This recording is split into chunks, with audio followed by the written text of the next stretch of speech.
لیکن جس شخص کا ترازو اعمال ہلکا ہوگا وَأَمَّا مَنْ خَفَّتْ مَوَازِينُهُ تو اس کی پناہ گاہ جہنم ہے فَأُمُّهُ هَاوِيَةٌ اور تو کیا جانے ہاویہ کیا ہے وَمَا أَدْرَاكَ مَا هِيَ نَارٌ حَامِيَةٌ یہ ایک چلانے والی آگ ہے۔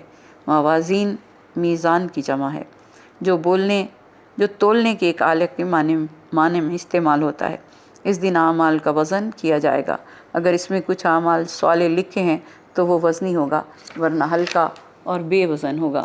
میزان ظاہری ترازو کے معنی میں نہیں ہے جس میں مخصوص قسم کے پلڑے ہوتے ہیں، بلکہ اس کا ہر قسم کے تولنے کے وسیلے اور ذریعے پر اطلاق ہوتا ہے، جیسا کہ حدیث میں آیا ہے کہ امیر المومنین اور وہ ائمہ جو آپ کی ذریت میں ہیں وہی تولنے کے ترازو ہیں، وہی میزان ہیں۔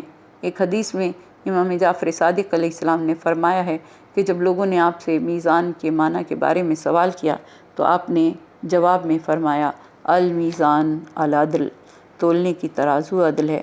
اولیاء اللہ اور قوانین عدل الہی ہی وہ ترازو ہیں جن کے سامنے انسانوں اور ان کے اعمال کو پیش کیا جاتا ہے، اور جس قدر وہ ان کے ساتھ مشابہت اور مطابقت رکھتے ہیں وہی ان کا وزن ہے۔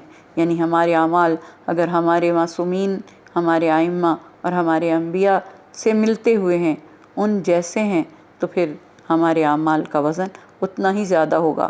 مشابہت جتنی زیادہ ہوگی، مطابقت جتنی زیادہ ہوگی، وزن اتنا ہی زیادہ ہوگا۔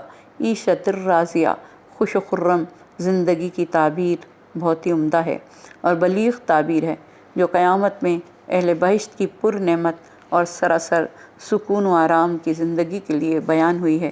یہ زندگی اتنی پسندیدہ اور رضائیت بخش ہے گویا کہ جنت کا انعام پانے والے خود راضی ہیں۔ اللہ نے مرضیہ کی بجائے راضیہ کہا، اور یہ اس عظیم امتیاز آخرت کی زندگی کے ساتھ ہی مخصوص ہے، اور یہ عظیم امتیاز آخرت کی زندگی کے ساتھ ہی مخصوص ہے، کیونکہ دنیا کی زندگی چاہے جتنی بھی پر نعمت، امن و امان اور خوشیوں بھری کیوں نہ ہو، پھر بھی پریشانیوں اور دکھوں سے خالی نہیں۔ یہ صرف جنت ہی ہے جہاں خوشیاں ہی خوشیاں، سکون ہی سکون، آرام ہی آرام ہوگا۔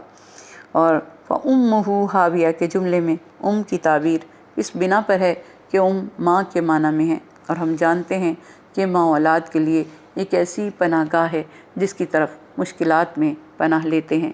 یہاں اس بات کی طرف اشارہ ہے کہ یہ ہلکے وزن والے گناہ گار دوزخ کے علاوہ کوئی جگہ پناہ لینے کے لیے نہ پائیں گے، اور ان کے لیے وہی مرکز ہوگا کہ جس مرکز میں آگ بھڑکتی ہوگی اور اس میں انہیں ڈال دیا جائے گا۔ اس شخص سے زیادہ کوئی بد نصیب نہیں جس کی پناہ گاہ دوزخ ہوگی۔ ہاویہ دوزخ کے ناموں میں سے ایک نام ہے جس میں گناہ گار قیام کریں گے، اور یہ ہاویہ بہت گرم اور گہری ہوگی۔ حامیہ شدت حرارت کے معنی میں ہے، یعنی جہنم کی آگ حد سے زیادہ حرارت اور جلانے کی صلاحیت رکھتی ہوگی۔ یہ جملہ جو یہ کہتا ہے کہ تو کیا جانے ہاویہ کیا ہے، ہاویہ جلانے والی آگ ہے، یہ سوال ایک تاکید ہے کہ قیامت کا عذاب اور جہنم کی آگ تمام انسانوں کے تصور سے بالا تر ہے۔ تمام نیک اور صالح اعمال کی قدر و قیمت یکساں نہیں، یہ آپس میں بہت زیادہ فرق رکھتے ہیں۔ اسی وجہ سے کچھ اعمال خیر پر بہت زیادہ زور دیا گیا ہے، اور انہی کو قیامت میں میزان عمل کے بھاری ہونے کے اسباب میں شمار کیا گیا ہے۔ حضور اکرم نے ارشاد فرمایا، لا الہ الا اللہ خدا کی وحدانیت کی طرف اشارہ ہے، اور کوئی عمل اس کے بغیر قبول ہی نہیں کیا جائے گا۔ یہ وہ کلمہ تقویٰ ہے جو عمل میں تولنے والے ترازو کو قیامت میں وزنی بنائے گا۔ امیر المومنین مولا کائنات حضرت علی علیہ السلام نے ارشاد فرمایا کہ تولنے کا وہ ترازو جس سے شہادتین کو اٹھا لیا جائے وہ ہلکا ہو جائے گا، اور وہ ترازو جس میں شہادتین کو رکھ دیا جائے وہ وزنی ہو جائے گا۔ اور امام محمد باقر اور امام جعفر صادق علیہ السلام نے ارشاد فرمایا کہ میزان عمل میں کوئی چیز محمد و آل محمد پر درود بھیجنے سے زیادہ وزنی نہیں۔ قیامت میں کچھ لوگ میزان عمل کے قریب کھڑے ہوں گے جن کے اعمال کا پلڑا ہلکا ہوگا، پھر محمد و آل محمد پر درود کو اس میں رکھ دیا جائے گا تو وہ وزنی ہو جائے گا اور انہیں جنت میں جانے کا حکم دے دیا جائے گا۔ امام محمد باقر علیہ السلام نے فرمایا کہ جس کا ظاہر اس کے باطن سے اچھا ہوگا، قیامت کے دن اس کے اعمال کا وزن ہلکا ہوگا۔ حدیث رسول مقبول ہے کہ سبحان اللہ والحمد للہ ولا الہ الا اللہ واللہ اکبر میں لا الہ الا اللہ کلمہ توحید ہے۔ اللہ تعالیٰ اپنی وحدانیت کے اقرار کے بغیر کوئی عمل قبول نہیں کرتا۔ یہی کلمہ تقویٰ ہے جس کے سبب قیامت کے دن اعمال بھاری ہوں گے۔ کسی نے از راہ طنز جناب سلمان فارسی سے سوال کیا کہ تو کون ہے اور تو کیا ہے؟ تو آپ نے کہا میرا آغاز اور تیرا آغاز پانی کے ایک نجس قطرے سے ہے، میرا انجام اور تیرا انجام خدا کی بارگاہ میں ہوگا جب قیامت کا دن ہوگا، حساب کتاب ہوگا۔ جس کی نیکیاں بھاری ہوں گی وہ کریم ہوگا، جس کی برائیاں زیادہ ہوں گی وہ لئیم ہوگا۔ فَأُمُّهُ ہاویہ، اس کا مسکن جہنم ہوگا۔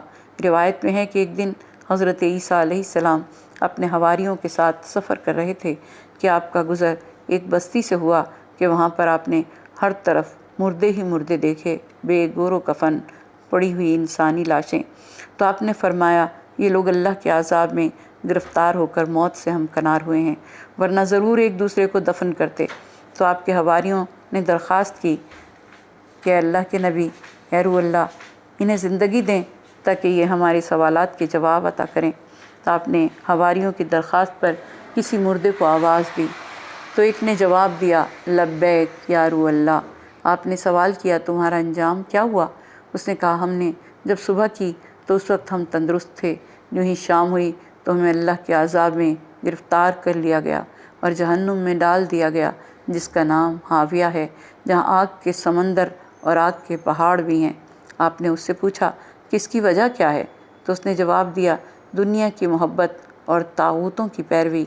ہم دنیا سے کچھ اس قدر محبت کرتے تھے کہ جس طرح بچہ اپنی ماں سے محبت کرتا ہے، اگر وہ آ جائے تو خوش ہو جائے اور چلی جائے تو روتا ہے، اور اللہ کے علاوہ اپنے بڑے بڑوں کی عبادت و اطاعت ہمارا دین تھا۔ ہماری باقی قوم کو جہنم کی لگامیں لگی ہوئی ہیں اور وہ بول نہیں سکتے۔ میرا عذاب ان سے کم ہے کیونکہ میں ان کے ساتھ شریک نہ تھا لیکن انہیں روکتا بھی نہ تھا، بس صرف ایک بال سے جہنم میں لٹکا ہوا ہوں اور اس ڈر میں ہوں کہ کب جہنم میں گرایا جاؤں گا۔ یہ سن کر جناب عیسیٰ علیہ السلام نے فرمایا جو کی روٹی کھا کر مزے سے سو جانا جبکہ دین میں سلامتی ہو اس شکم سیری سے بہتر ہے، اس بھرے ہوئے پیٹ سے بہتر ہے جس میں دین نہ ہو۔ خداوندہ ہمارے عمل کے ترازو کو محمد و آل محمد کی محبت کے ذریعے وزنی کر دے، اور پروردگار دو عالم عیشت الراضیہ کا حصول تیرے لطف و کرم کے بغیر آسان نہیں، بس تو خود ہی اس راہ میں ہماری مدد فرما، ہمارا حامی و ناصر ہو، اور ہمیں ان لوگوں میں شمار کر جو دنیا کی محبت کو چھوڑ کر تیری محبت میں گرفتار ہوں، قیامت کے خوف سے، برائیوں سے بچیں۔ بار الہ تیری دوزخ کی آگ بہت ہی سخت جلانے والی ہے اور ہم اس کو برداشت کرنے کی طاقت نہیں رکھتے، اسے اپنے رحم و کرم کے پانی سے ہمارے لیے خاموش کر دے، اس آگ کو ہمارے لیے بجھا دے، اور پروردگار دو عالم ہمیں ان لوگوں میں شمار فرما جن کے اعمال کا پلڑا بھاری ہوگا، ان لوگوں میں شمار فرما جنہیں تو جنت الفردوس میں عیشت الراضیہ کی منزل پر رکھے گا۔ پروردگار دو عالم ہمارے مرحومین کی مغفرت فرما، ان کے درجات کو بلند فرما۔ جو مومنین آج اس دنیا سے گئے ہیں، پروردگارہ ان سب کی قبروں کو روشن و منور فرما، ان کی قبروں کو کشادگی عطا فرما، ہمارے والدین کو ہماری ہر نیکی میں شامل فرما۔ پروردگار دو عالم ہمیں نیکیوں کی توفیق عطا فرما، ہمیں برائیوں سے، گناہوں سے محفوظ رکھ۔ پروردگار دو عالم اپنے پیارے حبیب ان کی آل طیب و طاہر کے صدقے میں ہماری اولاد کو نیک سعادت مند بنانا، روز حشر ہمارے لیے باعث زیب و زینت بنانا۔ پروردگار دو عالم جو والدین اپنے بچے بچیوں کے لیے پریشان ہیں انہیں جلد ان کے فرائض سے سبکدوش فرمانا۔ پروردگارہ تجھے واسطہ تیرے حبیب پاک کا ہم میں جو بیمار ہیں ہر بیمار کو صحت کاملہ، صحت عاجلہ عطا ہو۔ پروردگار دو عالم واسطہ محمد و آل محمد کا ہمیں نیکیوں کی توفیق عطا فرما، ہمیں گناہوں سے محفوظ رکھ، پالنے والے ان گناہوں کو بخش دے جن گناہوں کے مواخذے کا تو نے وعدہ کیا، ان گناہوں کو معاف فرما دے جن کے سبب دعائیں تیری بارگاہ میں شرف قبولیت نہیں پاتی، ان گناہوں کو بخش دے جن کے سبب تیرے عذاب کا نزول ہوتا ہے۔